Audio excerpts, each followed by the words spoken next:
मन में कोई बात है तो निकल जानी चाहिए। हाँ। जब दोनों जो बात कर रहे हैं ना यहाँ खड़े होके, आप बीजेपी की बात कर रहे हैं, आप मुसलमान की बात कर रहे हैं, आप हिंदुस्तान की बात क्यों नहीं कर रहे हैं? हम हिंदुस्तान की बात मर रहा है, सुनो पहले, मर रहा है हिंदुस्तानी, ना हिंदू मर रहा ना मुसलमान मर रहा। आप बीजेपी की कह जा रहे हो, आप मुसलमान कह जा रहे हो, बात करो हिंदुस्तानी की कि हिंदुस्तानी को कहाँ तकलीफ है, हिंदुस्तानी कहाँ मर रहा है। सुनो मेरी, हिंदू का मरता है जब तकलीफ होती है, मुसलमान का मरता है जब तकलीफ होती है। उन लोगों से पूछो जिनके मरते हैं। हम क्या कर रहे हैं यहाँ पे? राजनीति ना सुनाओ ये बातें कि मोदी ने ये करा। सुनो मेरे, सुनो सुनो ना 140 करोड़ मुसलमान पूरे हिंदुस्तान के लीडर हैं वो। आपने अभी जो बात की थी इस बात पे भाईजान बुरा मान गए थे, जो भी था वो तो सबके लीडर हैं और सबके नेता हैं और सबके हक में काम भी करना चाहिए और हो भी रहे, आगे होंगे भी। तो फिर क्यों गड़बड़ी है भाई? मैं तो समझ ही नहीं पा रही हूँ। आप या तो हाँ? लोगों की सोच है, ऐसा तो नहीं है कि मैं माइक लेकर आई हूँ इसीलिए आप ये सब ऐसा बोल रहे हैं। से बात निकलती है, लोगों की सोच है। पीएम है, पीएम किसी के लिए बुरा नहीं चाहेंगे, चाहे वो हिंदू हो या मुसलमान हो। हमारे लिए तो बहुत बड़े। मुसलमान मोदी को वोट क्यों नहीं देता है? नहीं देते, क्यों नहीं देते? हर बार बढ़ता जा रहा है। आप पहले से देखेंगे और आज उठा के देखेंगे तो काफी फर्क आया है। यहाँ नहीं आया, मैं सोच आपको दिल्ली में आया, उत्तर प्रदेश चले जाओ, उत्तराखंड चले जाओ, कहीं भी हिंदुस्तान के किसी भी कोने पे चले जाओ, मोदी को लोग बहुत पसंद कर। मुल्क के लिए, मुल्क की सलामती के लिए मुसलमान इस बात तो कह रहा है कि मोदी जैसा प्राइम मिनिस्टर हिंदुस्तान को चाहिए था, वो मिल गया। हिंदुस्तान का मुसलमान कुछ भी हो सकता है, देश का गद्दार नहीं हो सकता। नहीं हो सकता। हमारे साथ एक डबल स्टैंडर्ड है, हमें ऐसा लगता है, और जो कि क्लियर तौर पे लगता ही है। क्या डबल स्टैंडर्ड है? क्या मोदी सरकार डबल स्टैंडर्ड या दोहरा रवैया करती है देश के मुसलमानों के साथ? हाँ, ना कहने वाले जोर से बोलो, हाँ कहने वाले भी नहीं, हाँ कहने वाले कह दीजिए। मैं अरे कोई बात नहीं, कीजिए, नहीं कहिए। आपको लगता है डबल स्टैंडर्ड होता है? बिल्कुल होता है। यहाँ दो लोग हैं जो कह रहे हैं कि डबल स्टैंडर्ड यहाँ अख्तियार किया जाता है, लेकिन यूसीसी को लेकर, सीए एनआरसी को लेकर, ट्रिपल तलाक को लेकर मुसलमान मर्दों की अलग राय है, औरतों की अलग राय, ऐसा है? जी बिल्कुल ऐसा है। औरतें जो हैं, देखिए मोदी सरकार ने महिला सशक्तिकरण का पे इतना काम किया है।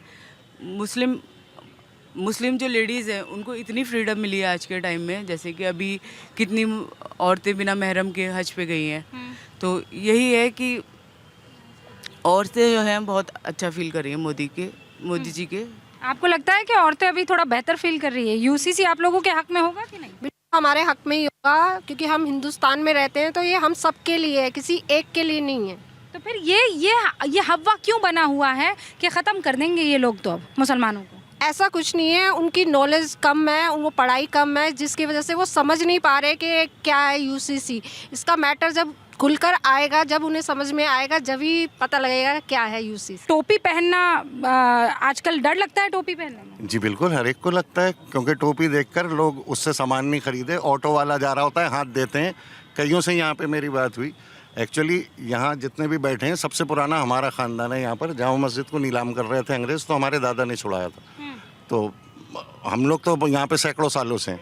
1901 का मेरे दादा का लाइसेंस था। लेकिन मैं आप बात को भाईजान, आप कह रहे हैं टोपी पहनने से डर लगता है। कितने लोगों ने टोपी पहनी है यहाँ? टोपी पहनने से डर लगता है? बिल्कुल डर नहीं लगता, सिर्फ अल्लाह के अलावा। अरे टोपी पहनने से डर लगता है कि नहीं लगता है? ना टोपी पहनी हुई है। मोदी राज में डर नहीं लगता टोपी पहनने से। हमारी पहचान ही है ये टोपी। मैडम, हिंदुस्तानी मुसलमानों की आपकी तो माशाल्लाह से दाढ़ी भी है। देखो ईमानदारी की बात है जो है, खासकर हमारे इस एरिया में तो कुछ नहीं है। टोपी से भी डर नहीं लगता, दाढ़ी से भी नहीं लगता और लगना भी नहीं चाहिए। लेकिन कई जगह पे टोपी और दाढ़ी से कुछ लोग ऐसे हैं जिन्होंने इतनी दहशत फैला रखे, लोग डर के जाते हैं। मैडम ये बात सच्चाई है, ये हिंदुस्तान की सच्चाई है। ये भी बड़ी बदनसीबी वाली बात है, ऐसा नहीं होना चाहिए। मैं आपको सर ढककर या चादर ओढ़ के जाने में डर लगता है? नहीं डर लगता है।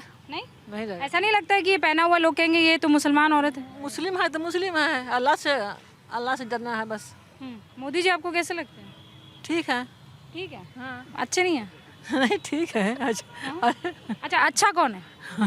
वो हम ये नहीं कर सकते कौन अच्छा है कौन बुरा है। क्यों नहीं कह सकते? अरे अपने दौर के हिसाब से सब कुछ अच्छा ही रहता है। अच्छा। अपने दौर के हिसाब से सब कुछ अच्छा ही रहता है। तो लेकिन आपको क्या लगता है कि आने वाले टाइम में प्रधानमंत्री कौन बनेगा? 2024 का प्रधानमंत्री कौन लगता है? अभी मैं नहीं बता सकती हूँ। वाह, ये पक्का वोटर है, ये नहीं बताने वाला। आपको क्या लगता है 2024 में कौन बनता है? मोदी जी। मोदी जी लग रहे हैं आपको? अब मोदी जी ही बनेंगे। बनने चाहिए। दिल से बोलिए ना।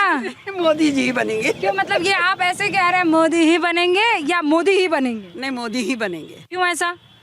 नहीं, काम कर रहा है मोदी जी, ये बात नहीं है।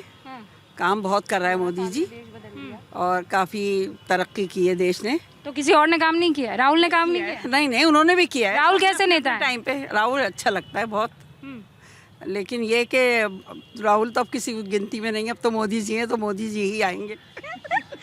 राहुल के मोदी? मोदी जी आएंगे। राहुल के मोदी? भाई आएंगे मोदी जी, क्यों नहीं आएंगे? उन्होंने इतना अच्छा काम किया। अगर मोदी जी मेरी आवाज़ सुनेंगे तो भाई जो जुल्म करते हैं ना उनके लिए सजा होनी चाहिए, क्योंकि पटक पटक के जेल में डाला जाए। पटक के जेल में डाला जाए। वोटर्स के नाते क्या नजर आ रहा है, एक वोटर के नाते आपको क्या लगता है कि किस पर ज्यादा भरोसा जनता जताएगी?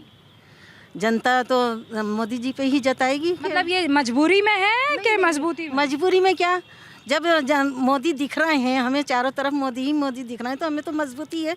तो ये थोपे जा रहे हैं, थोपे जा रहे हैं? नहीं, थोपे की बात है ये तो। थोपे क्यों जा रहे हैं भाई? ये देखिए, ये तो अच्छी बात है। देखो खुश होना चाहिए ना, अगर आप अच्छा काम कर रहे हैं। देखो आज आपसे हमारी मुलाकात हुई, हम खुश हुए, तो मोदी अल्लाह का शुक्र है। भाई खुश हुए नहीं, भाई बताओ।